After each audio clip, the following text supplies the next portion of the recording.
Karibu sana katika channel yako hii bora kabisa kwa habari za michezo na burudani.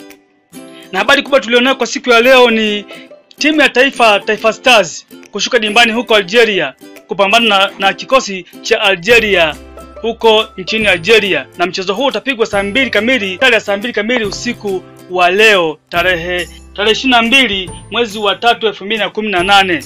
Na hiki hapa ndio kikosi cha Taifa Stars kitakachoshuka dimbani huko Algeria kupambana na timu ya Algeria ambao tutakuwa ndio wenyeji katika mchezo huo. Na ikumbuko tu kwamba Algeria wanatuzidi katika vile viwango vya FIFA. Hivyo endapo leo tutapata sare ama kushinda, tutakuwa tumejiongezea pointi na kuweza kupanda katika vile viwango vya FIFA. Kikosi hicho kinaundwa na wachezaji wafuatao. Golini atasimama Aishi Manula akilindwa na Shomari Kapombe, Gadiel Michael, Abdi Banda, Kevin Yondani, na viungo ni Hamidi Mao, Simon Msuva, Mudathiri Yahaya, Mbwana Samata, Saidi Hamis Ndemla, na 11 tamalizia Shiza Ramadhan Kichuya. Katika upande wa bench watakuwepo Ramadhan Kabwiri golikipa, Abdurrahman Mohamed, Hassan Hamis Kesi, Erasto Nyoni, Abdulaziz Makame, Mohamed Isa, Faisal Salum, Ibrahim Wajib, Shabani Idi Chilunda, Yahya Zaidi, Rashid Mandawa.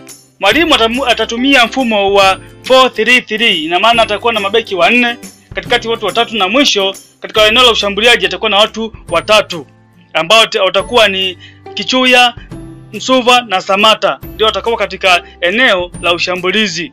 Mbali na hapo, Tanzania ina kumbukumbu mara ya mwisho kukutana Algeria tuliweza kupigwa magoli 7-0 huko Algeria. Hivyo leo tunatarajia kwamba uende tukalipiza kisasi, wala hata kushinda kwa goli 1 au hata mawili, kwa sababu tuko ugenini. Na sasa tuonyeshe nguvu yetu kwamba sasa Tanzania soka limekuwa, na hivyo ukizingatia kwamba na sisi kiasi fulani tunao maprofessional, yupo Mandawa, yupo Msuva, yupo Samata.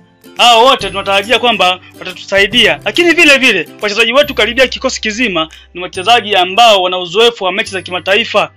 Ukichukua wachezaji wa Yanga, Azam na Simba wote, na wale ambao wanatoka nje ya nchi wote wana uzoefu na mechi za kimataifa. Hivyo tunatarajia leo huenda tukapata ushindi ama sare ili tuweze kuongeza nafasi yetu katika vile viwango vya FIFA. Basi kuendelea kupata habari zingine za michezo, siasa na burudani, usisahau kusubscribe katika channel hii. Asante sana.